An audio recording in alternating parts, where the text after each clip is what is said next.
أشهد أن لا إله إلا الله وحده لا شريك له وأشهد أن محمدا عبده ورسوله وصلى الله عليه وعلى آله وسلم تسليما كثيرا أما بعد. Ma'asyiral muslimin, jamaah salat subuh rahimani wa rahimakumullah jami'an. Alhamdulillah bidillah ta'ala wa taufiqihi injang menika Allah Subhanahu wa taala tasih maringaken kita sami anugerah nikmatipun nggih menika arupi nikmat hidayah, iman, Islam, kesempatan lan kemudahan sehingga kita sami saged sareng-sareng nindakaken amalan ketaatan sedaya niku namun semata-mata taufik bidadah inayah lan pertolongan Allah Subhanahu wa taala dumateng hamba-hambanipun. Boten wonten seorang makhluk pun ingkang mampu nindakaken punapa kemawon kecuali atas takdir, kehendak lan ridhanipun Allah Subhanahu wa taala. Amargi mekaten monggo kita sami ngatah-atahaken syukur kita dumateng Allah semanten ugi istighfar lan taubat amargi sedaya amal ibadah ingkang kita tindakaken boten terbebas saking cacat lan kekirangan.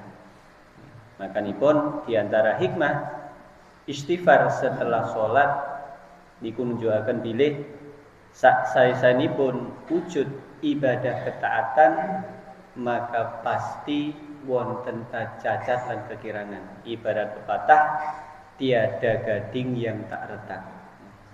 Ma'asyiral muslimin wal muslimat kang kula muliakan, kita lajengaken pembahasan kita yang menika terkait babagan tauhid ya. Pertemuan sepindah sampun kita aturaken terkait hikmah. Wontenaken makhluk nggih menika jin kalih ingkang terbebani syariat. Kalih makhluk niki ingkang arupi nindakaken laranganipun. Sebagaimana firman Allah, "Wa ma khalaqtul jinna wal insa illa liya'budun." Dan tidaklah aku ciptakan manusia dan jin kecuali agar mereka hanya beribadah kepadaku saja. Lajeng sampun kita taraken terkait takdiripun Allah. Dados Allah nggadahi kalih takdir ingkang sepindah, iradah karunia, kehendak ingkang pasti terjadi. Dan iki takdir ingkang berjalan di muka bumi atau di alam semesta ngantos samangke wonten alam akhirat. Maka iradah kauniyah pasti terjadi dan tidak mungkin berubah. Makanipun seseorang ingkang Allah ciptakan dados tiang ingkang beriman, maka dia pasti beriman. Kosok angsulipun ketika seorang hamba Allah takdiraken kafir, maka kados pundi kemawon seseorang niku maringi pitedah nerangaken agami, maka tiang ingkang Allah takdiraken kafir nggih boten badhe napa beriman. Lah niki iradah kauniyah. Lajeng nomor kali iradah syar'iyah, kehendak syar'i, kehendak yang Allah cintai tetapi tidak mesti terjadi. Dan niki kategori niki napa? Hikmah tujuan diciptakannya manusia dan jin. Adanya perintah dan larangan.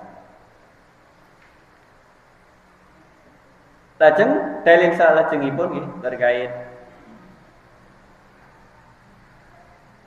perintah Allah supaya seorang hamba niku wau mengisahkan Allah Berkata musannif Syekh Muhammad bin Abdul Wahhab At-Tamimi rahimahullah, qala Ibnu Mas'ud, beliau menukil ucapan Ibnu Mas'ud radhiyallahu taala anhu, man arada ayang duro ila wasiyati Muhammad sallallahu alaihi wasallam qul ta'alu faqara qawlu ta'ala qul ta'alu atlu ma harrama rabbukum alaikum ila qawlihi wa anna hadha siratim mustaqim.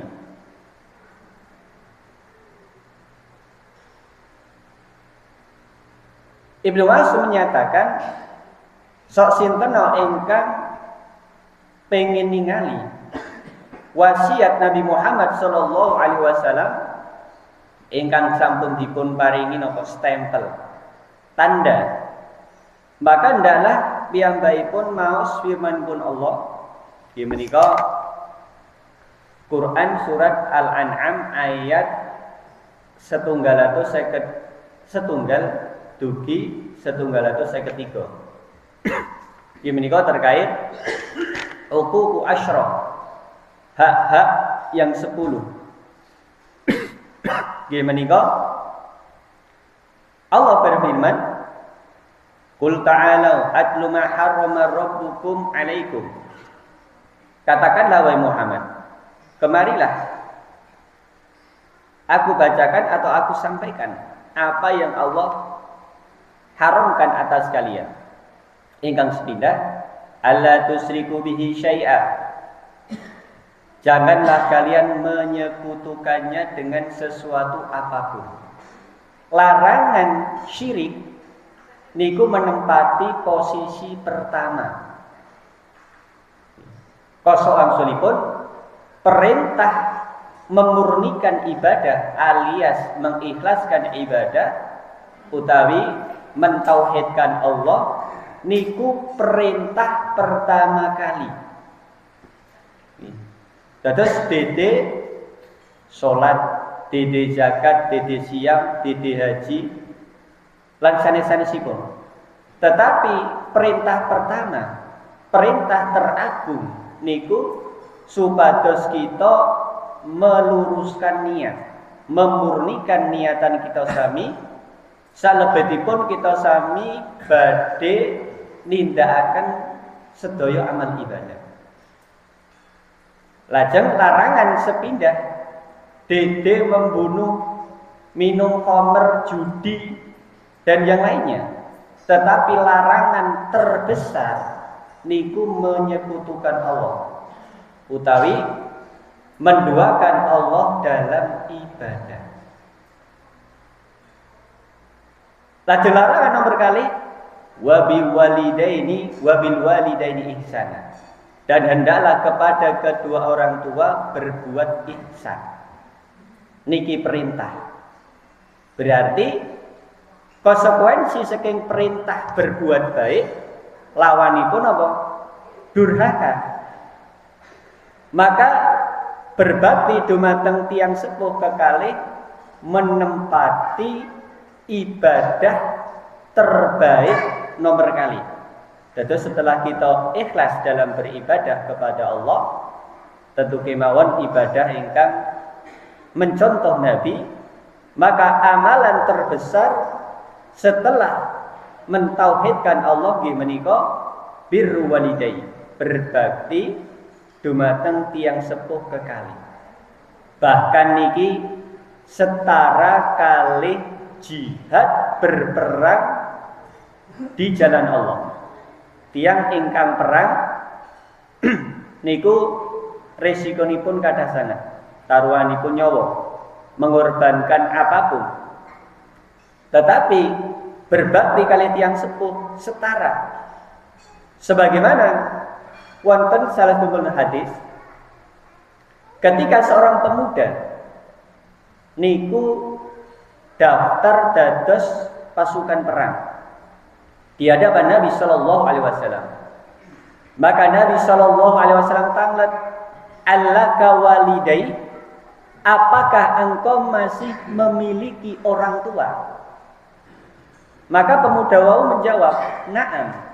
Iya, Saya masih memiliki orang tua ya Rasulullah. Wa birru bihima, maka berbaktilah kepada keduanya. Atau fajahid bil birri walidaik, maka berjihadlah dengan berbuat baik kepada kedua orang tua. Dados durhaka niku wau menempati dosa terbesar kedua setelah syirik. Nah niki wau ayatipun panjang. Lajeng dipun tutup 10 hak.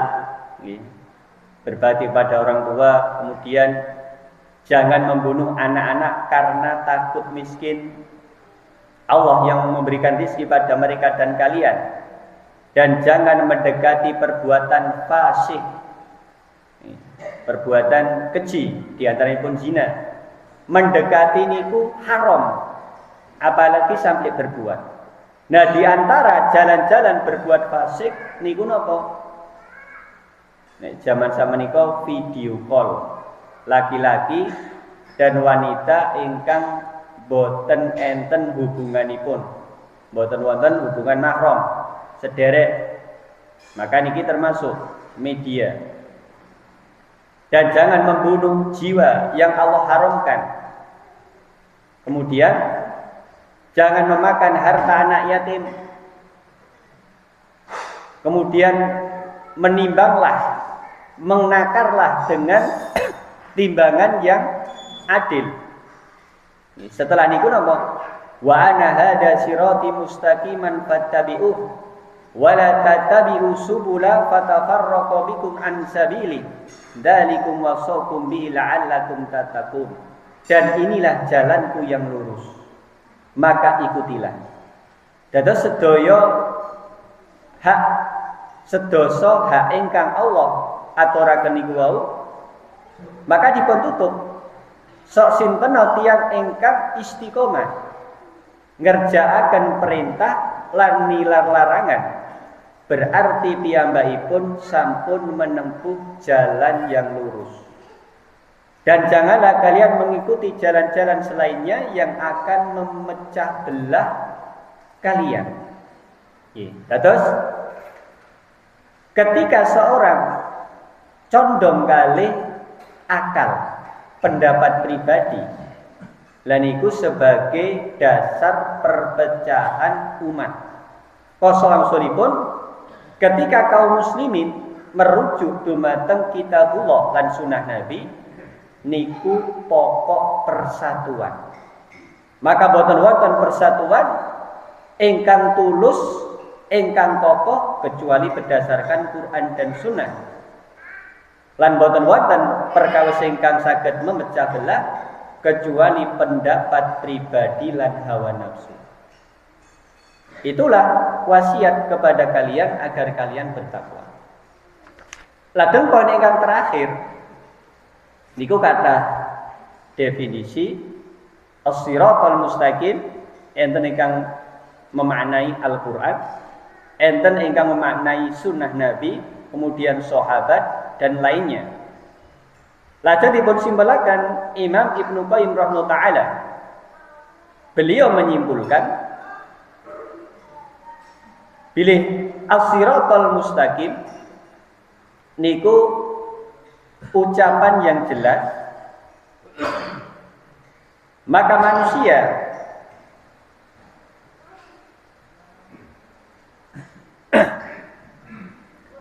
mereka itu berbeda-beda dalam mengibaratkannya sesuai dengan pensifatan dan keterkaitannya. Tetapi hakikat tujuan mereka satu. Dados definisi ingkang kata tujuanipun sami. Kesimpulanipun apa? As-siratal mustaqim wa huwa thariqullah. Nggih menika marginipun Allah. Alladzina sabahu li ibadihi mausulan lahum ilaih. Marginipun Allah ingkang Allah pancangkan untuk hambanya, ingkang margi niku wau menghubungkan hamba dumateng Allah. Margi ingkang pripun? Wala tariqu ilahi siwahu, lan boten wonten margi sanes ingkang saged menghantarkan hamba dugi dumateng Allah. Dados kita boten saged angsal ridhanipun Allah kecuali kedah menempuh margi ingkang Allah kersakaken niku wau. Bal turuku kulluha masdudah ala khalqi ila tariqahu. Bahkan seluruh jalan niku wau buntu tertutup atas makhluk kecuali jalan Allah. Yang Allah pancangkan melalui napa? Ala alsuni rusulihi, melalui lisan-lisan rasul-rasulnya. Berarti syariat ingkang dipun beto para nabi lan rasul namung margi niku ingkang ndugekaken hamba-hamba dumateng Allah. Nggih, nek wonten Islam ittiba sunnah, mengikuti sunnah. Dados ibadah ingkang mencocoki sunnah niku ingkang dugi dumateng Allah, dipun tampi Allah lan termasuk kategori amalan soleh. Adapun racian-racian tiang mengaku-ngaku niku amalan ketaatan tetapi sunnah Nabi mboten ngajaraken, maka niku margi ingkang buntu. Nggih. Wa ja'alahu mausulan li ibadi ilaih. Allah ndadosaken margi niku wau dugi dumateng Allah. Wa huwa ifraduhu bil ubudiyah, yaitu mengesahkan Allah dalam seluruh ibadah. Tauhidullah, ikhlas, murni, ibadah pun hanya untuk Allah. Niki sepindah. Wa ifraduhu rasulih bi ta'ah, lajeng mengesahkan Rasul dalam ketaatan. Seorang muslim taatipun dumateng Nabi tok. Nggih. Perintahipun Nabi dipun taati, laranganipun dipun tilaraken. Berarti piyambakipun sampun menempuh siratal mustaqim. Ikhlas ibadahipun lajeng memurnikan ketaatan kepada Rasul, ittiba mengikuti sunnahipun Nabi. Berarti as-siratal mustaqim, ikhlas, mutaba'ah. Kesimpulanipun niku. Fala yusyriku bi ahadan fi ubudiyatihi. Maka as-siratal mustaqim niku mboten wonten penyekutuan ibadah dumateng selainipun Allah. Dia tidak menyekutukan Allah dalam ibadah. Wala yusyriku bi rasulihi ahadan fi ta'ah, dan ia tidak menyekutukan rasulnya sallallahu alaihi wasallam dalam hal ketaatan. Taatipun dumateng rasul, ikhlasipun hanya untuk Allah. Fayujarridu tauhid, fayujarridu mutaba'atu Rasul sallallahu alaihi wasallam. Sehingga hamba niku memurnikan tauhidnya dan memurnikan pengikutannya kepada Rasul sallallahu alaihi wasallam. Tadi kesimpulan definisi as-siratal mustaqim, ikhlas lan mutaba'ah. Nah, ketika kita sampun saged ikhlas lan mutaba'ah, insyaallah berarti kita sami sampun menempuh as-siratal mustaqim.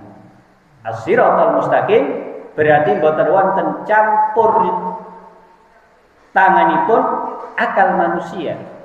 Nggih, usulan manusia, metode baru dalam ibadah lan sanes-sanesipun.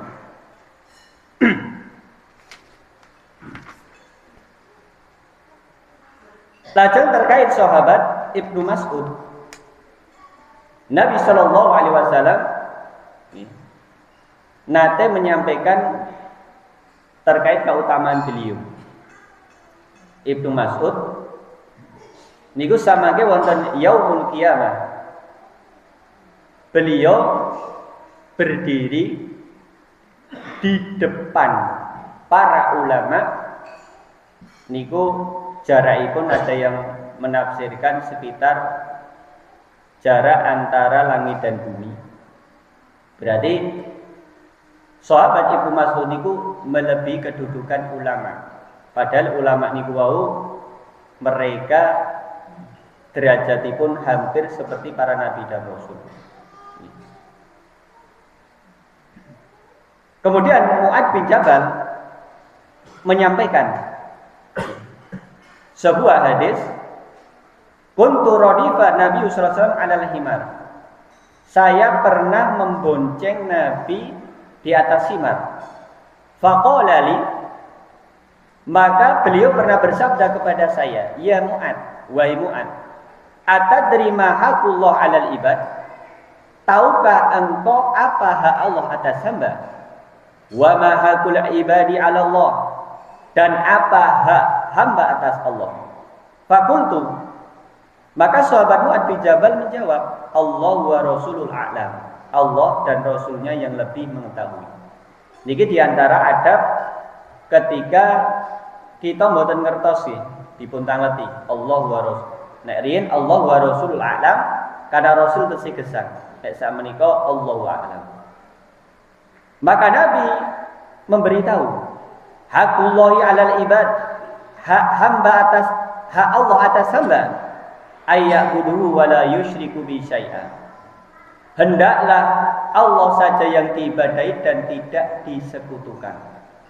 Wa hakul ibadi 'ala Allah, dan hak hamba atas Allah, alla yu'adziba man la yusyrika bi syai'an.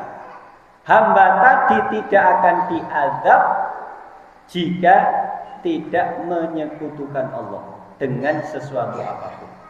Dados simpelipun, ketika kita sami boten berbuat syirik, maka kemungkinan ageng sebesar apapun dosa kita, Allah tesih maringi napa ampunan.